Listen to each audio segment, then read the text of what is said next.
my name is Sue Thomas, and I'm going to be talking with Chris Ifso about his new book, What Didn't Quite.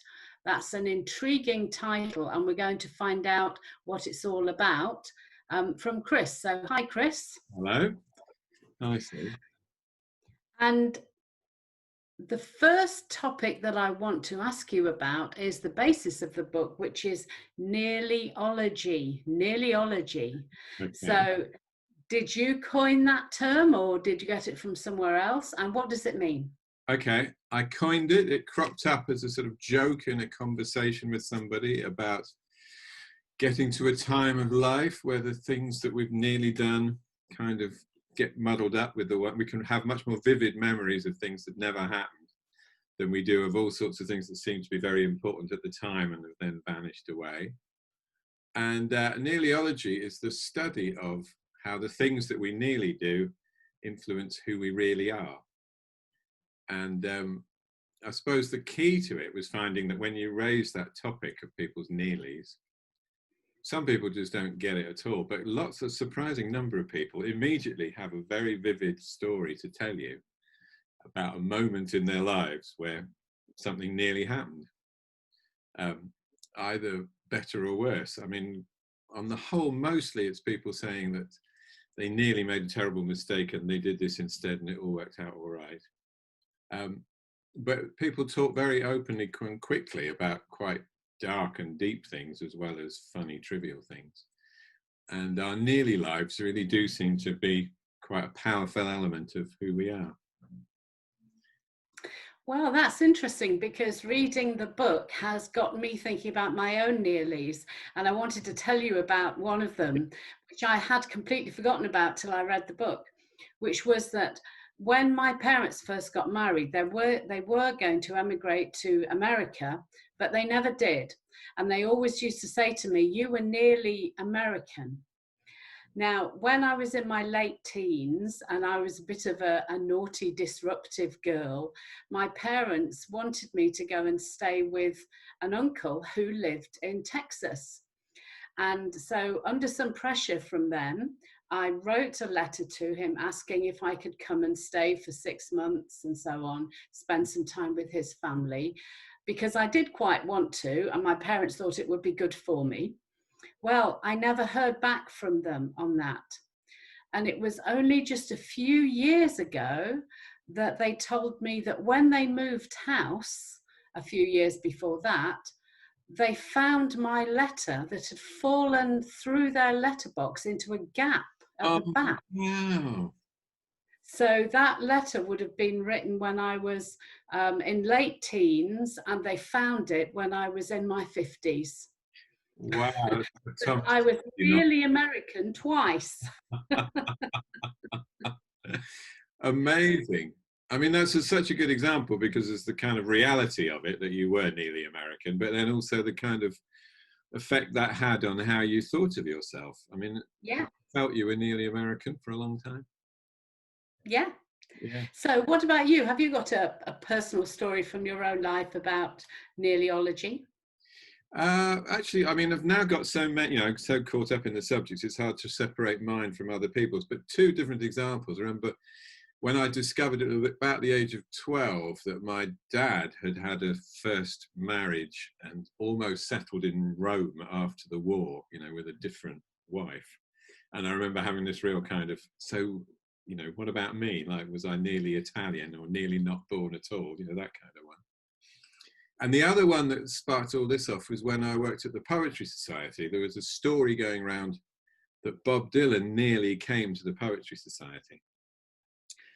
And I was on Twitter one day, and the sorts of days where you'd suddenly find that you were through to somebody quite important. And I found I was talking to Dave Stewart, who ran a studio next to the Poetry Society in Covent Garden. And he told me that Bob Dylan really nearly did come to the Poetry Cafe. And I thought that distinction, the things that are kind of complete fantasies, and then the other things that really nearly happened. This was a sort of fully documented nearly now. I found that very interesting.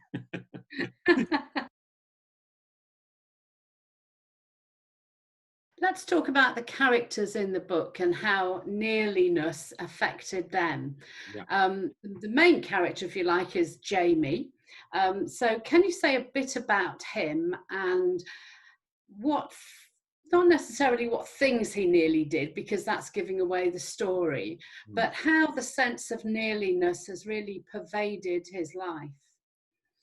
Yeah, I think in a way he's the most traditional. You know, his nearlyness is that he has all these regrets. You know, he feels he could have been a pop star, but that didn't quite happen. And he's at this moment of his life where he's been made redundant, and he finds he's sort of in the shadow of his job. You know, he's kind of he's almost still working, he's nearly still working, and then he's got this medical problem, his Hinchcliffe syndrome, so he's kind of nearly impotent. So he's in all sorts of slightly depressing ways, kind of stuck in the past and in different versions of himself. And I think in some ways that was the kind of starting point, the assumption that nearlies are about kind of regrets and desires, I suppose. His partner Freya is slightly different. She's the one who seizes on Nearlyology as a kind of marketing ruse, I suppose. But she is kind of ambitious. She's nearly bankrupt at the beginning. She has a nearly affair, or she has one of those things which nothing happens, but in her mind everything might have happened, and she's kind of led to become kind of nearly well, I mean, very dodgy and nearly criminal. I mean, she gets her sense of morality is kind of slightly flexible, I suppose you put it. And they meet Caraday, who is a strange character who is nearly Aboriginal. He kind of nearly moved to Australia and lives in his own kind of Aboriginal world with his own strange mythology. And they meet him and their lives are changed. Can you say a bit more about Caraday? Because I know, talking to people who've read the book, people have different conceptions of who he is, where he comes from. Right. He's got a very interesting accent, which is, well, that's his private voice is quite different to his public voice. So you hear his voice running through his head. Yeah. And what's interesting is that it's quite undefinable. To the reader, it's a little disorientating, which I think is very cleverly pulled off, and presumably that's partly because he lives in a state of nearlyness a lot of the time. So could you say a bit more about how you developed his voice? Did it just come to you, or how did it arrive? I was thinking about that today, actually. One thing, I mean, I spent a bit of time in Australia and was really fascinated by kind of the whole notion of sort of dream time and all those things that people get fascinated by. I also know, I mean, another issue in the whole book is the way that we can create kind of alternative selves. We can live in, I mean, I had a friend at the time who was just dressed as an 18th century gentleman, you know, and lived in a world, a kind of cyberpunk world of his own. So I was quite interested in that idea, and also that online you can kind of keep in touch with other cultures in a way that wasn't possible before, and sort of construct your own inner world. So what do I, yeah, he seemed quite an easy character for me to inhabit. And that thing about the space between your inner world and the outer, and how able you are to kind of hide yourself from the world. But I've had some people just saying, well, he's completely bonkers, you know, what's wrong with him? And others having much more kind of subtle diagnoses of what he's about. And others that find it's a voice that they very naturally kind of get into. And he has a sort of, he's magic, he's a shaman. He's the one who feels that we must kind of confront our nearlies, do something with them.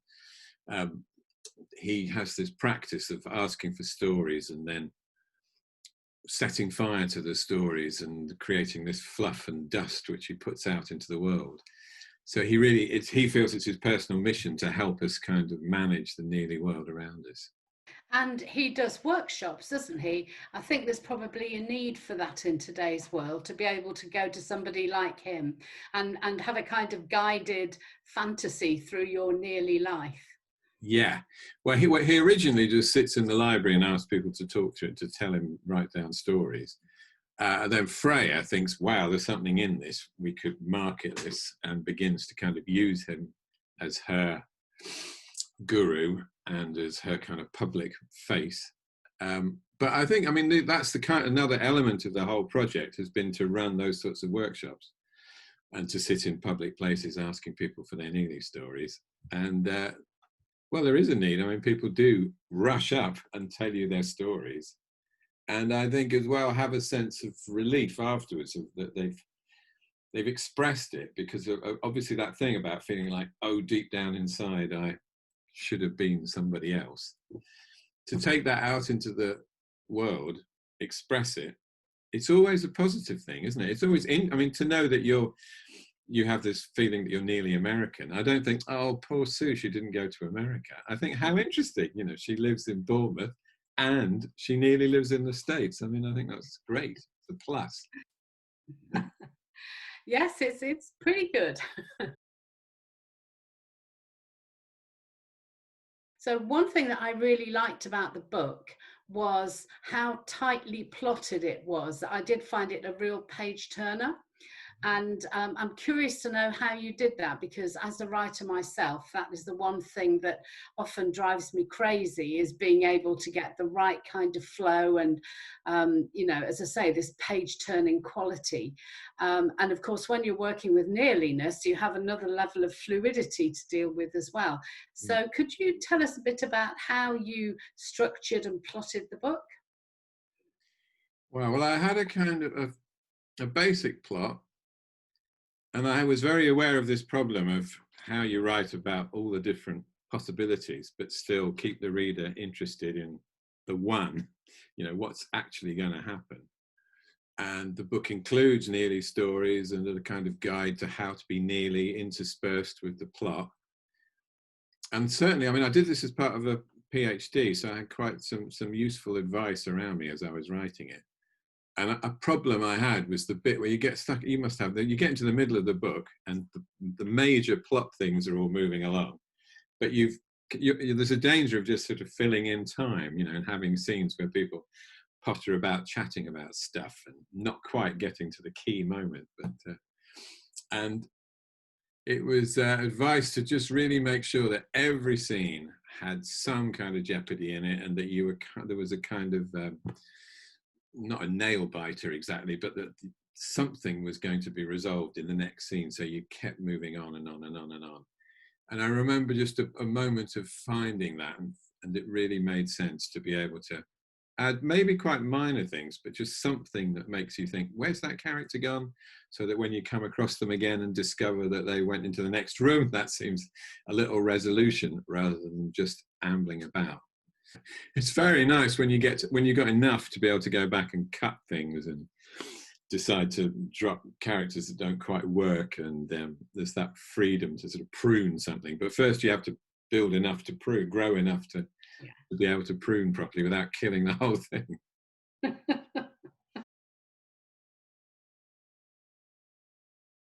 So one more thing I wanted to talk about with you was the role of music in the book. This runs mainly through Jamie, but also through his friends. And I know that you're a musician. So can you tell us something about the role that music plays in the story? Yeah, I mean, I feel I'm nearly a musician, or a nearly musician. And I began writing songs at the same time as I began working on this book. But I could convince myself that I was up to writing songs by thinking, well, they're not real songs, they're nearly songs, and they're not actually written by me, they're written by this character from the book. And Jamie is, I think, probably like most, maybe men, particularly of my age, you know, everybody feels they could have been huge, you know, the new Bob Dylan, but they just never got around to doing anything about it at all. Or I play the drums, you know, and the drummer is always the one that might just end up in the Clash or in a band nobody's ever heard of, you know.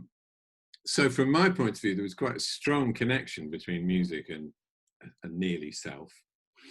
And also the recognition, another big sort of digital idea that these days you can be a Nearly musician. You can write music, put it out, film it, record it, put it on YouTube, and there it is. Whereas in the olden days, writing and all of these art forms, you know, somebody told you whether or not you were good enough, and that was it, full stop. If you weren't good enough, you didn't get the record out or you didn't get your book out. So the idea of somebody who rediscovers, he goes back and tries writing songs and performing songs.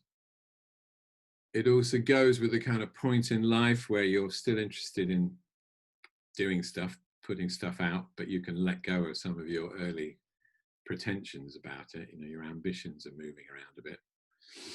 And actually you can suddenly find that you're able to get things off your chest, and you're writing some kind of poetry. You know, you're making proper nearly art. So Jamie kind of finds himself through this slightly embarrassing process of plonking about on a ukulele, writing songs and going to open mic slots in pubs and things like that. Yeah, and it ends up actually with his daughter comes around. His daughter, you know, doesn't actually. He finds the songs too embarrassing to listen to, but it's kind of pleased that he's doing it, you know, which is nice. So music is a big theme, and also they were in a band together as well. So Freya was a lead singer in a band, and that allowed me to write about all sorts of things that interested me as well. Yes, that leads to a few complications later on, doesn't it? Their complicated love lives.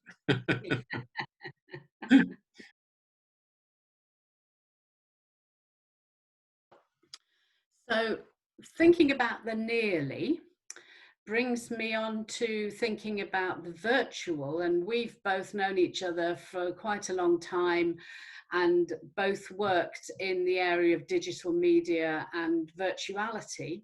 And of course, virtuality is another aspect of Nearlyology, or maybe it's the other way around. And they've got similar but different qualities too, not least that Nearlyology is not necessarily digital, although it can be, but virtuality generally is digital. Yeah.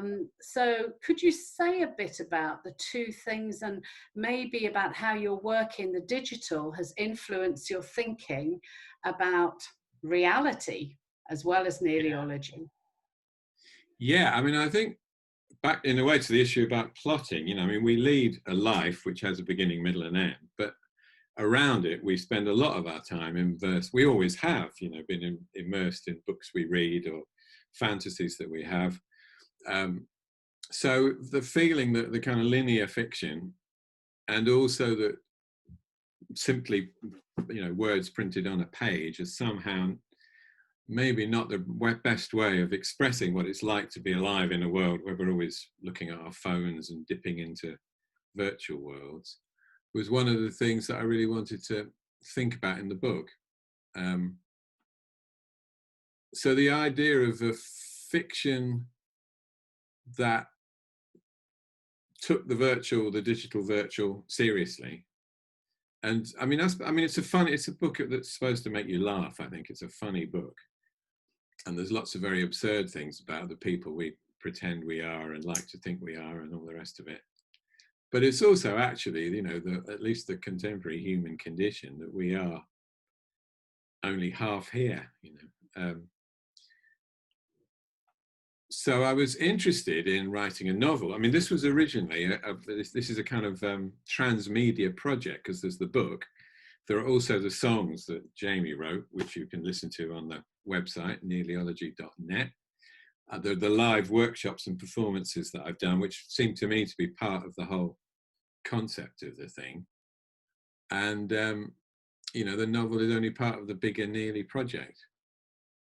But they all have to work in their own right as well. I mean, and I suppose maybe that's something to do with the way we experience virtual. You know, the virtual world isn't the semi-world. It has to be absorbing and of quality in its own right.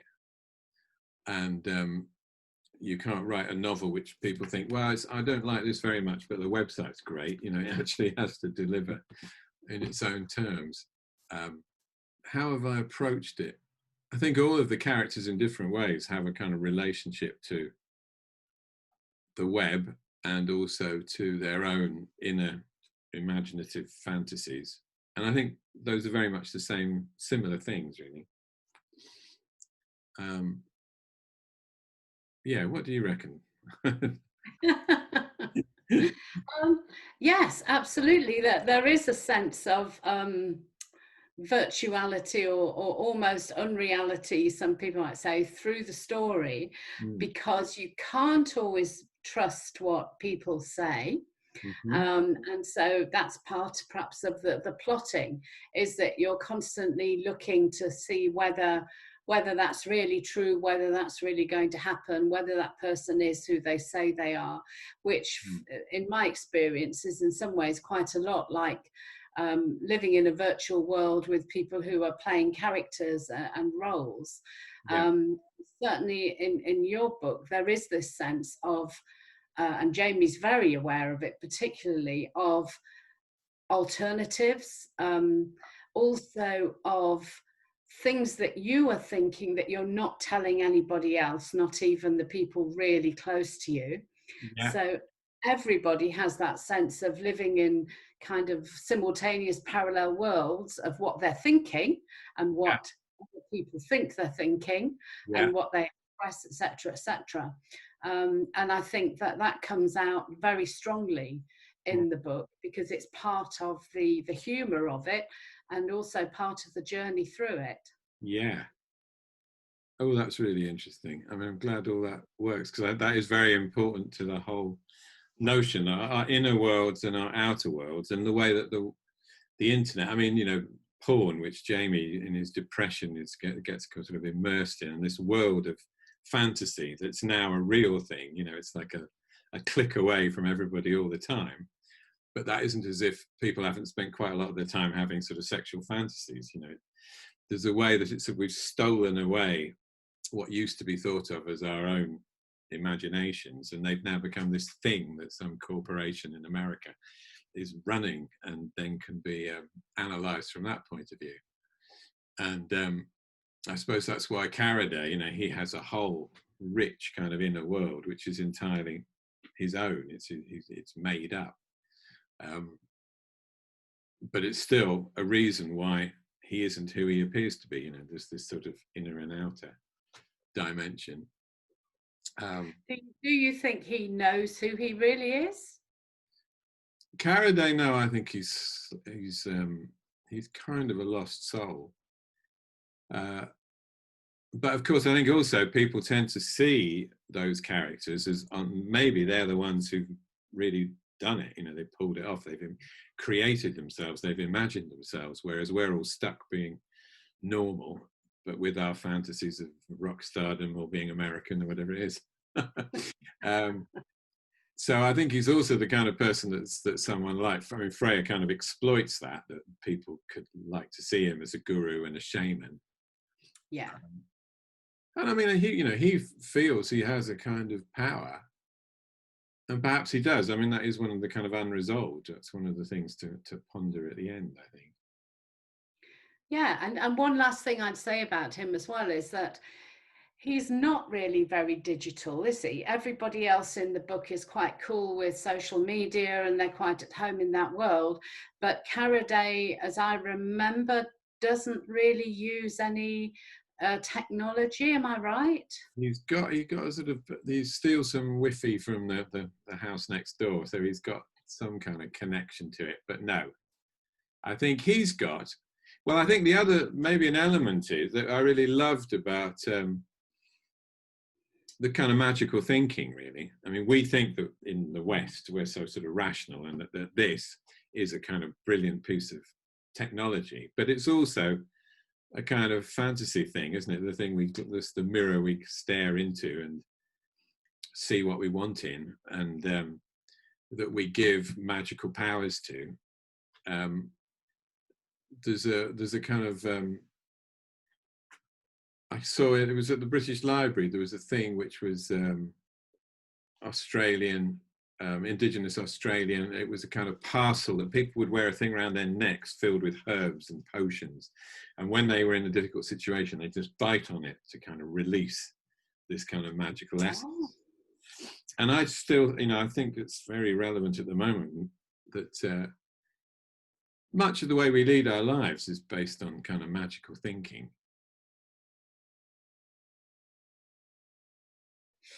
The kind of core Nearlyological process is to talk about your Nearlies and separate out the ones that are great to celebrate, to laugh about, that might lead you to think, well, why don't I go to America then? I've always had this fantasy. Why don't I just do something to express that? And then there may be the ones that you just want to get rid of. They're just bad memories and you just want to let go of them. And what you do is you write it down, you put it in a coffee grinder, grind it till it becomes nearly dust, which is a sort of pulpy fluff. And I've tried this, you can then scatter about a room or in the street and nobody will notice. It won't even register as litter. It's just dispersed into the Nearlyverse and you can let go of it. And that's what Nearlyologists think you ought to do. Well, that sounds good to me, but I have to tell you that I recently told my 7-year-old grandson a similar story, and I suggested that if he had a problem, he should write it on a piece of paper and then take it to the beach, dig a hole, burn it, and then bury it. And he looked at me aghast and he said, "But that's not very environmentally friendly." Very true. Very true. Well, I think, this fluff, at least it's so small that nobody will tell you off for it. That's true.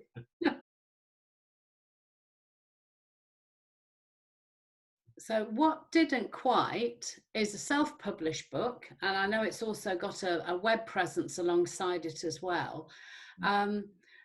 Can you tell me a bit about your experience of self-publishing, whether you did it first as a paperback or a Kindle for Amazon, and how it all worked for you? Yeah. So I wrote the book as part of a PhD, creative practice. So it came out with the sort of imprimatur of having deserved a PhD, whatever that means. I then sent it to a few publishers, including one who published me at Penguin when I was in my late 20s, and said, "When you finish your novel, will you send it to me?" So I sent it to him, Well done. many decades later. And he liked it, but he said, well, it's very hard to get anything published. And I think maybe especially when you're not a bright, young, emerging talent, I think there are issues about that.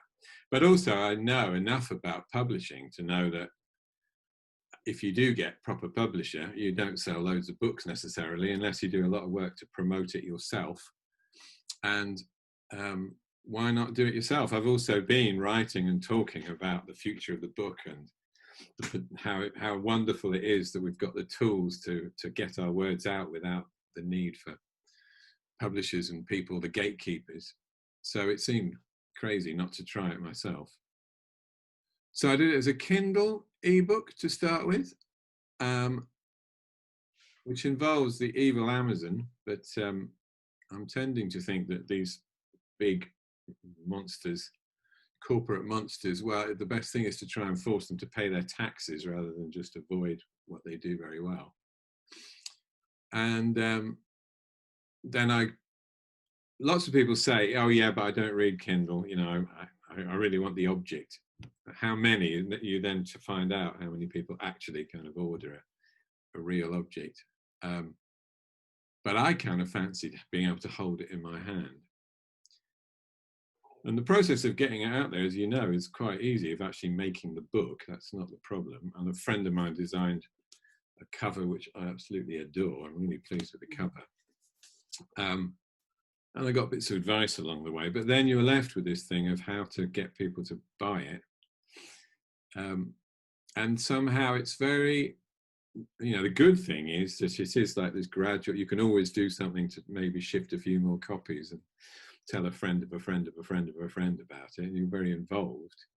But it's also slightly kind of embarrassing because it all begins with the people your neighbours and your family are the first people that get to see this thing. Whereas when I was published by a publisher, it's kind of the opposite, isn't it? Lots of people know about it and give you huge credibility for having a proper book out, but they don't read it themselves.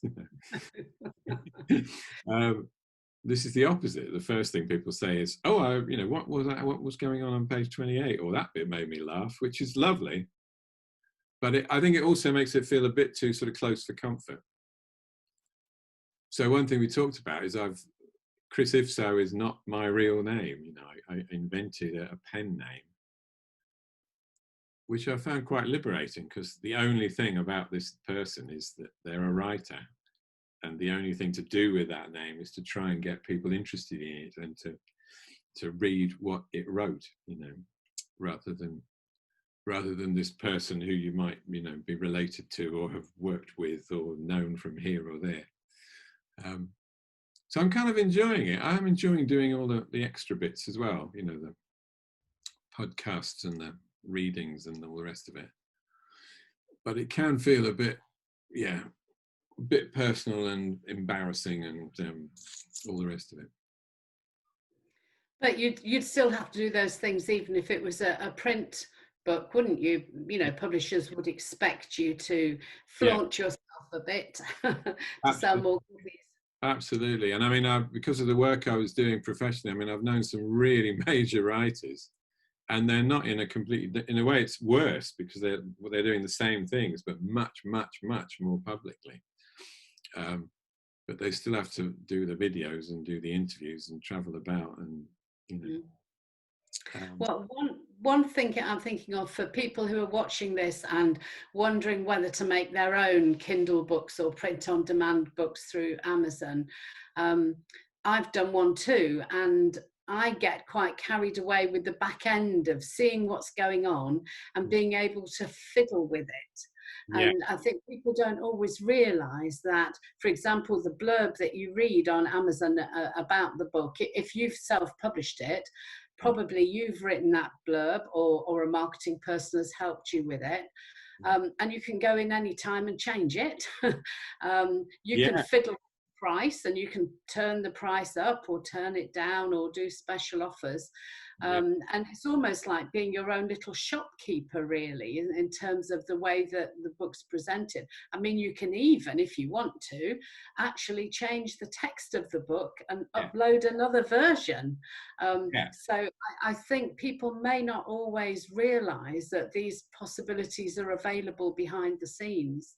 And there are creative possibilities to that. Already, since in the process, I've made slightly different slight changes to the actual text, got it proofed again after it first went up. I think it's kind of definitive-ish now. But I love the idea of a book which every time you download it, it's slightly different. The seasons change, or the character might be more or less malevolent or something. And I suppose the other thing not to give up on is that what I was trying to do in the PhD was say, look, we live in this world now where we think in a very transmedia way, across different platforms. And even if we make something which is print on paper, originally that was like the only thing you could make that you could reproduce several times. And now we can make something with a little bit of video and a song here and audio and a kind of open space where reader and writer can communicate here.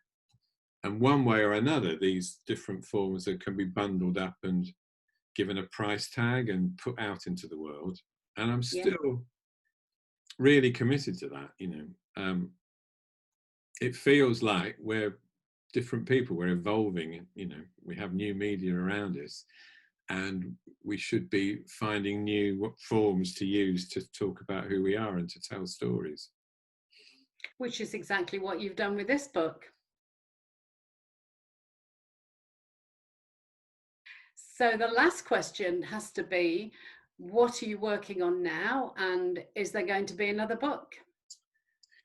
Well, for a long time, I've been working around the idea of something that would mix sound and fiction in a maybe more extreme way. And recently, I play the drums. I've already mentioned that, and so I know various different percussionists, and I've 3 of them now have sent me very different samples of their work, and I want to write something which would use these as kind of illustrations. These would be pieces that would go next to the text that I'm writing. That kind of idea. I'm also trying to just throw everything up in the air. I think this pandemic has really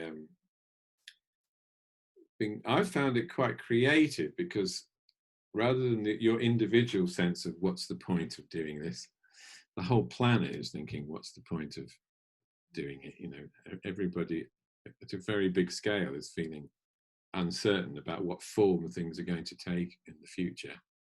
And people's reality is changing as well. So Yeah.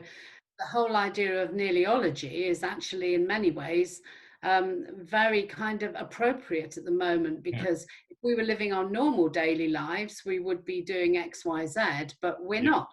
So we're thrown into a different reality, really. Yeah. And that, again, will open up other ways of thinking and being. Yeah. I just wrote a song called Everybody's Doing Zoom. And I think that's really fascinating, the way that, I mean, we've been involved in promoting, you know, these digital forms of communication. And I think the last few months, you know, suddenly everybody has been seizing on these as the only way to have close contact with people. And it's going to be fascinating to see how much we carry on thinking, well, this is the best way to have a certain kind of conversation. Why bother traveling across the country when this is the best way of doing it? Although I think it's also heightened our need to, you know, hold people, you know, it's really clear that we also want to be out there and be with real people who we can touch or not touch, but know we could, you know. So it's been fascinating like that, as well as very frightening. Yeah. So where can people find your song, Everybody's Doing Zoom? Everybody's Doing Zoom is on YouTube. I've got a channel, I think it's called, as Chris Ifso. I've been doing a podcast called The Nearly Show, which can be got on, in fact, if you go to iTunes podcasts, it'll be there, but it's also on SoundCloud. So I'm doing all of that stuff. And actually, I love it. I really love that mixture of being able to make all sorts of different things and one way or another just put them out there, even if that doesn't mean that millions of people rush to look at them. And what didn't quite, that's on Amazon in both paperback and Kindle now? Exactly. Great. Brilliant. Thanks very much. Thank you, Chris. Pleasure.